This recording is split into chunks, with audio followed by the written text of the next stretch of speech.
నమస్తే అండి. అన్ని లీఫీ వెజిటబుల్ బిర్యానీ అంటే పన్నగంటి కూర రెడ్ కలర్ది, పులుపుకి గోంగూర, మన మామూలు బిర్యానీలో టమాటా వేసుకున్నట్టు గోంగూర, మునగాకు, పుదీనా, తోటకూర, కొత్తిమీర, కొంచెం కరివేపాకు, చాలా కొంచెం మెంతాకు, ఆనియన్స్, గార్లిక్ ఏం వేయమండి.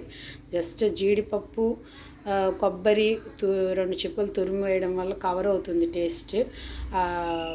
ఆ యొక్క ఆకులు తలుపేస్తాం. నెక్స్ట్ 1 స్పూన్ పంచదార, జీలకర్ర, మామూలు చెక్కలు, లవంగాలు, ఉప్పు, కారం, పసుపు, గసగసాలు, గరం మసాలా పౌడర్, పువ్వు, కొంచెం ఇలాచి అండ్ బిర్యానీ ఆకు కూడా వేసుకుని అన్ని మామూలు బిర్యానీ పద్ధతిలోనే చేసుకుంటే చాలా టేస్టీగా ఉంటుందండి. ఆకుకూరలు ఎప్పుడు జ్యూస్ చేసుకుని తాగడమే కాకుండా ఇట్లా బిర్యానీలో చేసుకుంటే టేస్ట్, హెల్త్ కూడా. మీరు కూడా ట్రై చేసి చూడండి, నేను చేసి చూపిస్తాను.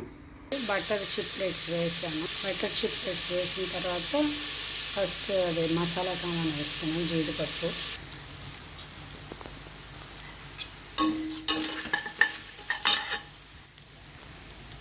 జీలకర్ర,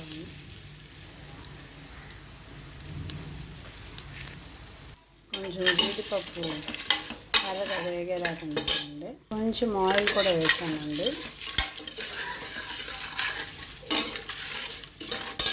రకాలు వేసినట్టు ఉంటుంది కానీ అండి అన్నీ చాప్ చేస్తే చాలా తక్కువ అయిపోతుంది క్వాంటిటీ. వేగాక ఇంకా తగ్గుతుంది.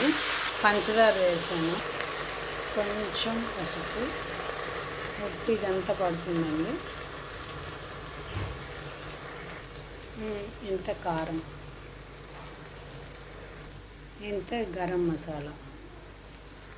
5 మినిట్స్ మూత పెట్టి ఉంచుదామండి, మగ్గుతాయి.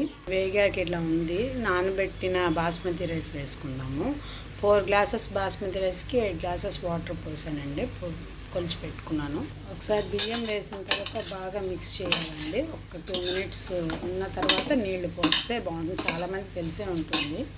అండ్ వాటర్ పోసాను. ఇప్పుడు మూత పెట్టేసి 2 విజిల్స్ రానిస్తే చాలండి. 3 కూడా వద్దు, ఎందుకంటే పేస్ట్ లాగా అయిపోతుంది. కొంచెం పొడి పొడిలాడుతూ రావాలంటే 2 విజిల్స్. ఇదిగోండి ఓపెన్ చేసాక ఇలా ఉంది. ఇందాక చెప్పినప్పుడు కొబ్బరి తురుము వేయడం చూపించలేదు, బట్ అది కూడా వేసాను.